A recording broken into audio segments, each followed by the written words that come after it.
Bonjour à toutes et à tous, c'est Léo Motorbike, j'espère que vous allez bien aujourd'hui. Alors, petite déception pour moi, je devais tester la JS50 avec la direction assistée, je l'ai déjà essayé au préalable. Malheureusement, dans la région, il en existe une seule, donc pour l'instant, c'est très compliqué à tester. J'ai discuté avec d'autres youtubeurs, dont James Rod du 13, on parle souvent, et il m'a dit aussi que c'était quelque chose de très difficile à tester. Mais il y avait une expérience que je voulais faire. Si vous constatez, les Exam, je les teste toujours au même endroit, donc les essais sont pas forcément pertinent. Donc on va aller faire un essai avec celle-ci pour voir justement quelles sont les différences entre ce moteur là et le DCI au niveau accélération.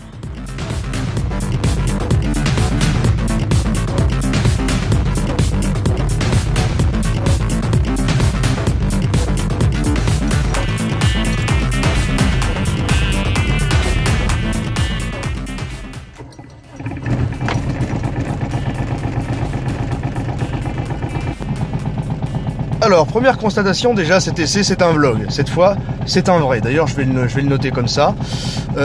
Première chose qu'on constate, la voiture est de 2017-2018 et la chose c'est que elle tremble énormément, mais c'est impressionnant, en un an les progrès que ça a fait.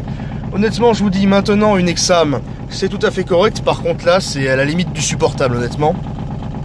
C'est pas très très fort mais au bout de 50 km je vous dis ça va vous casser les pieds.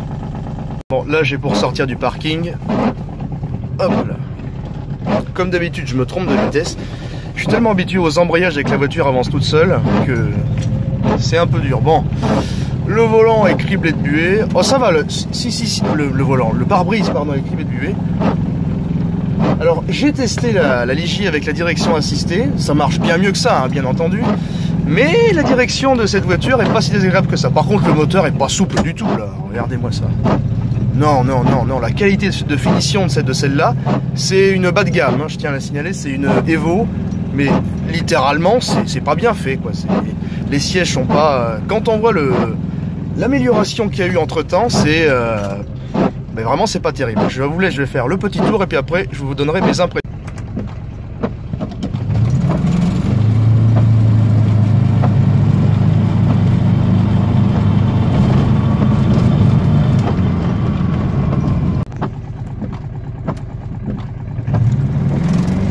Alors, cela fait quelques minutes secondes minutes que je roule avec la voiture. Déjà, il faut savoir qu'elle est très bruyante.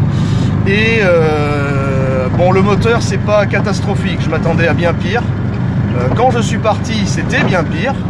Maintenant, ça va. Honnêtement, ça va. C'est pas si terrible que ça. Mais au niveau de l'agrément de conduite, c'est vraiment pas terrible, par contre. Là, je suis en train de conduire, donc ce sera pas... représentatif, on va dire. On va essayer de la faire de bloquer le compteur, pardon. Et hop là. Donc la voiture prend environ 55-60. Elle a déjà quelques années, donc c'est un débridage naturel de la boîte de vitesse, donc c'est pas grand chose, mais ouais, on n'a pas on manque de souplesse quand même. C'est très bizarre. Bon, je vais vous l'arranger puis je vais faire une conclusion. Alors, je pense pas mettre de notes sur cette voiture parce que c'est une voiture qui est plus produite. Par contre, elle est très récente et ça fait bizarre quand même d'avoir une voiture aussi récente et d'avoir quelque chose comme ça. Donc voilà.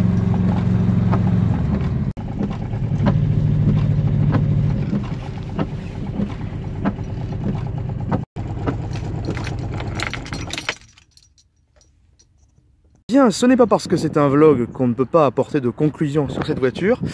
Et là, je vous livre mes impressions en fait en direct. Comme je vous dis, c'est pas un véritable épisode étant donné que cette voiture est ancienne. D'ailleurs, je pense que toutes les vidéos en rapport avec des voitures anciennes, je vais les mettre dans des hors-série parce que c'est pas des voitures qui vont sortir. Par exemple, si je filmais cette JS50, elle serait pareil en hors-série.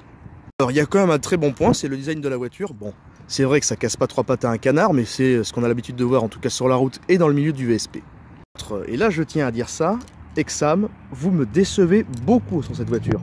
Surtout que je sais, en ayant testé la GTI, que vous savez faire des bons produits. Mais cette voiture, qui est donc le bas de gamme de chez Exam, il n'y a strictement rien de bon. Vraiment, les efforts... Alors, effectivement, le design, c'est le même, mais honnêtement, j'ai vraiment pas eu l'impression de conduire la même voiture. Une GTI, c'est vrai, ça pourrait avancer mieux, mais c'est doux à l'accélération, ça fait pas de bruit, on est bien, on est confortable à l'intérieur. En fait, c'est tous les désagréments d'une Exam amplifiés. J'avais l'impression, par exemple, avec la pédale de frein, de conduire une CH26, je vous assure, la voiture ne freine pas, ou la pédale est très dure. Défense tout de même concernant cette voiture, elle est d'occasion, donc peut-être que l'ancien propriétaire a complètement déconné avec, je n'en sais rien. C'est exactement comme la M14, j'ai dit que le coffre ne s'ouvrait pas, finalement j'ai découvert que c'était propre à la voiture que je testais. Oui, mais comme j'en ai qu'une, forcément voilà. Très grosse déception de la part de cette Exam, surtout quand ils nous ont habitués à des produits aussi bien finis que la GTI. On n'a pas l'impression que c'est le même constructeur, honnêtement. C'est pas bon, quoi. Alors le prix est correct, certes, mais franchement, c'est pas bon. Je vous conseille pas du tout. Bon, sur ce, je sais que j'ai été critique, mais il faut savoir dire quand c'est mal, et là, c'est le cas. Donc, Exam. Déjà, vous vous êtes amélioré sur vos derniers modèles, donc c'est très bien. Mais honnêtement, ces modèles-là, je vous dis, n'achetez pas ça. Vous allez être déçu. C'est pas une voiture qui, je pense, est très mauvaise, mais c'est une voiture qui aurait pu être tellement mieux que franchement, c'en est affligeant, quoi. Allez, moi je vous dis à la prochaine et ciao ciao.